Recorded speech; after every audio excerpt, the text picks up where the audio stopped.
What's going on, everybody? Taters from TeamSlopyTaters here today, and I'm going to be giving you guys another deck that I'm working on. It's not quite finished yet, but it's an idea that I'm working on.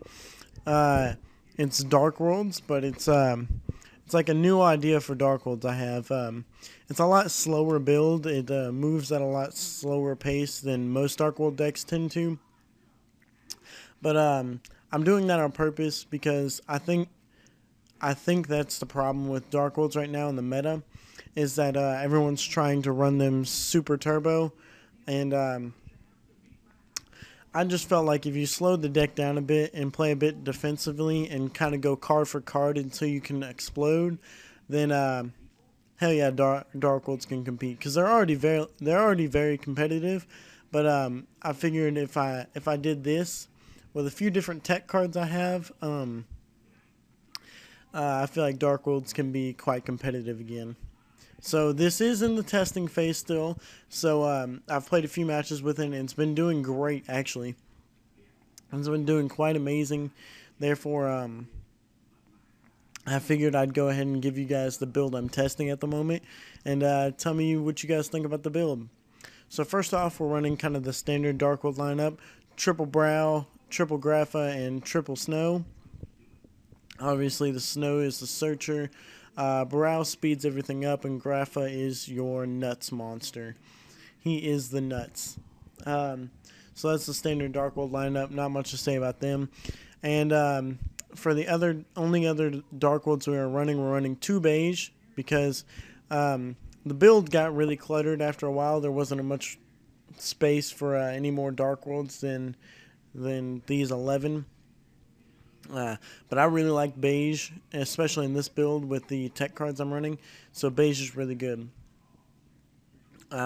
Next up, we're running triple tour guide and a Sangan, just because Sangan is really good for if you don't draw those hands like you really want. You can search out for a Brow or a tour guide. Plus, it's a tour guide target. And tour guide's really good in this deck because you always have a target for it. Because Brow is a level 3 fiend, therefore none of your tour guides are dead. Dark Worlds are a deck that get the most use out of tour guide, because not only is none of your tour guides dead, but you can tour guide into a Brow, return the Brow to your hand for Grapha, and you just use tour guide to get a 3k beater on the board. So tour guide's really great in Dark Worlds, obviously. Now, next is the 4 tech cards I'm running.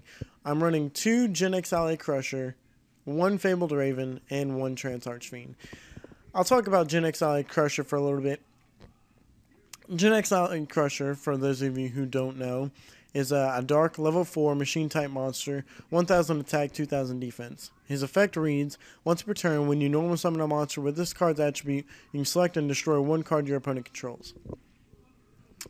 Now, this card is kind of what I thought slowed the deck down and made it just slow enough to where it can be competitive. Because you can open... Most people just... Okay, I have a problem. I love Dark Worlds, but I have a problem with them because going first is extremely crucial in this game, but there's not really much you can do in the sense of going first in Dark Worlds, because...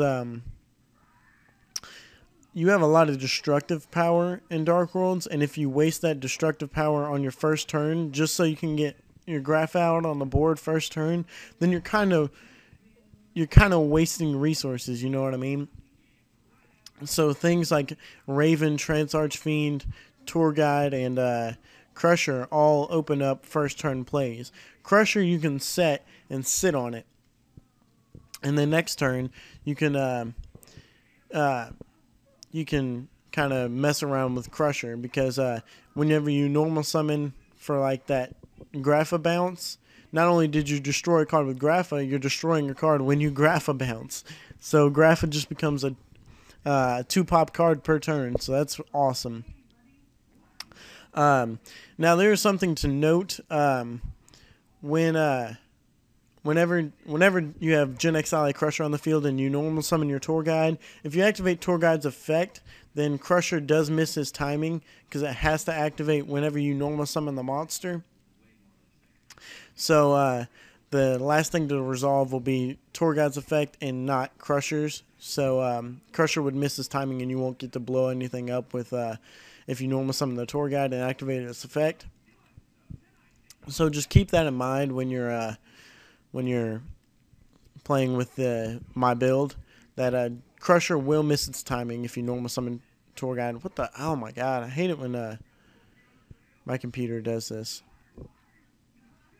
My internet's acting funky. Let me try and fix the problem real quick. I apologize, guys. If I can't fix the problem, then I'll probably be recording this again. Okay. That was relatively quick. I'm sorry for that, guys. So back to what I was saying. Crusher can miss his timing sometimes if you summon a monster that activates an effect when summoned. But really, the only thing that does that in this deck is the Tour Guide, so you really have nothing to worry about. I'm only running one Raven because 2 is really cluttered, and 1 is just perfect. It's a tuner for when you need it, plus it's a hammer out discard outlet. It's essentially a controlled card destruction, if you get what I mean. I don't run card destruction in the deck because of all the tech cards I'm running. I'm only running 11 Dark Worlds, so I feel like I won't ever have like enough Dark Worlds in hand for card destruction to really be effective.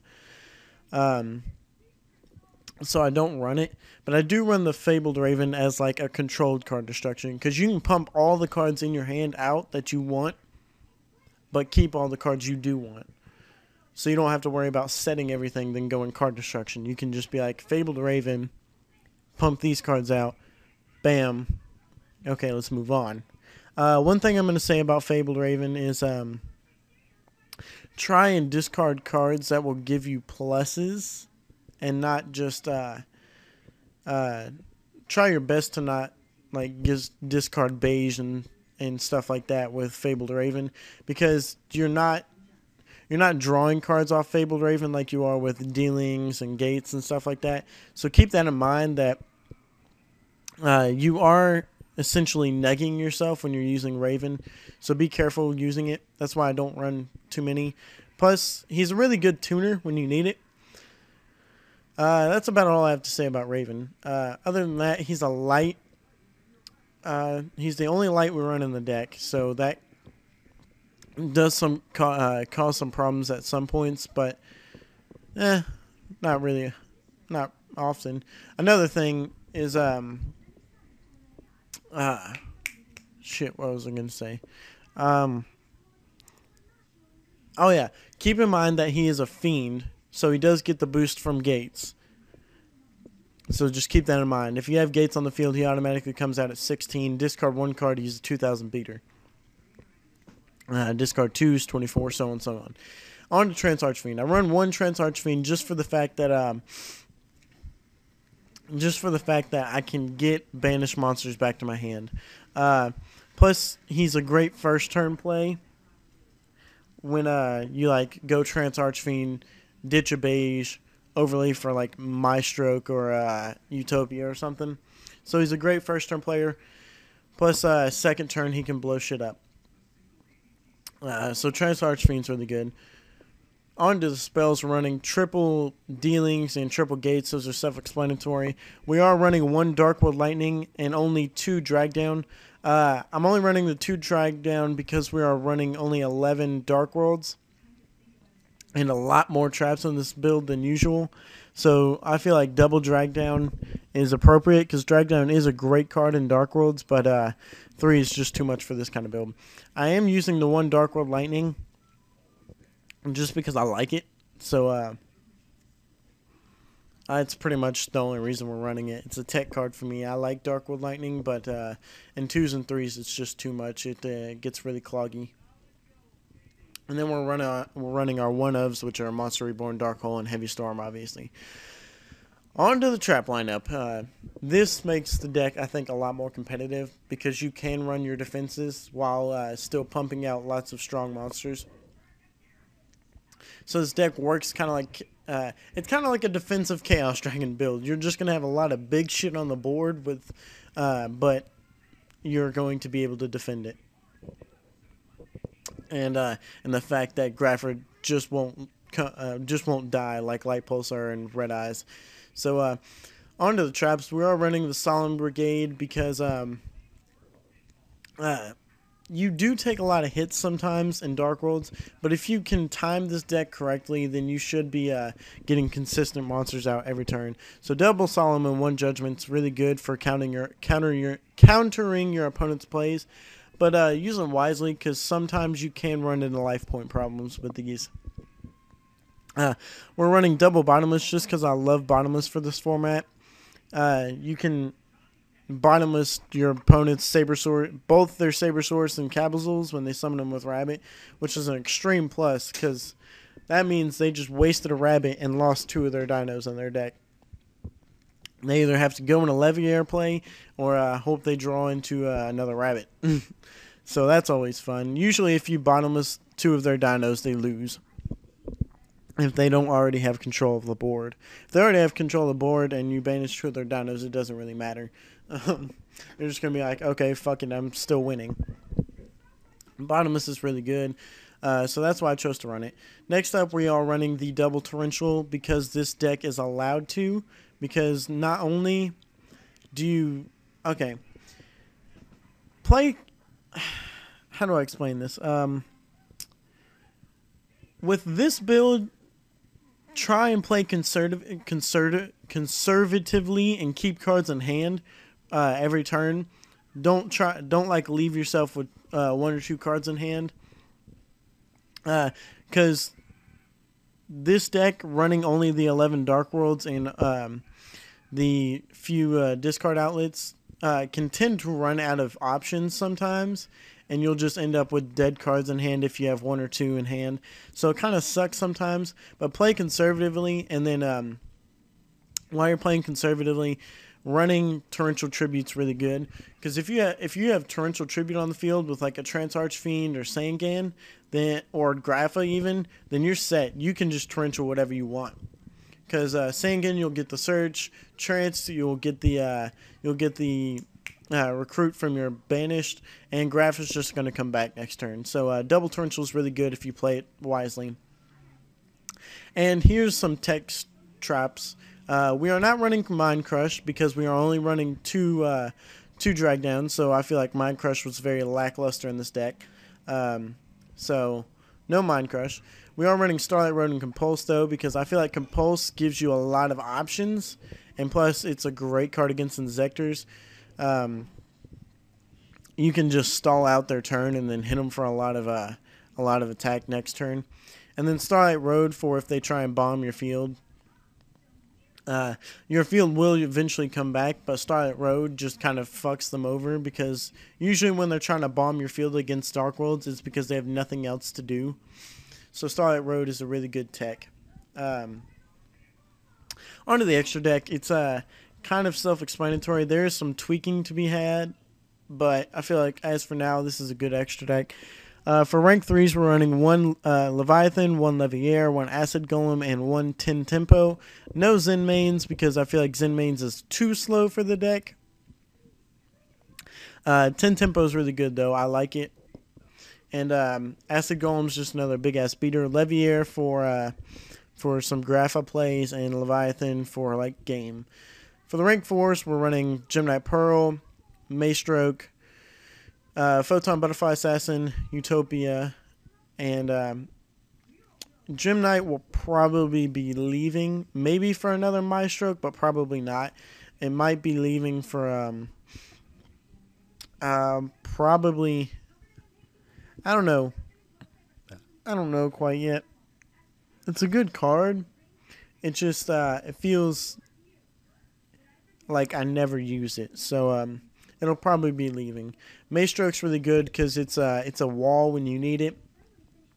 Plus, it's a Dark Fiend, and so it gets the boost off of gates and you can grab it back, I guess, if you need to with Trance Archfiend.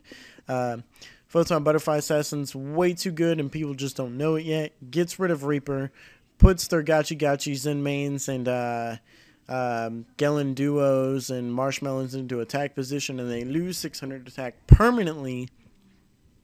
So you can just beat face with Photon Butterfly Assassin and every other big-ass monster you have on your field if they're trying to stall out.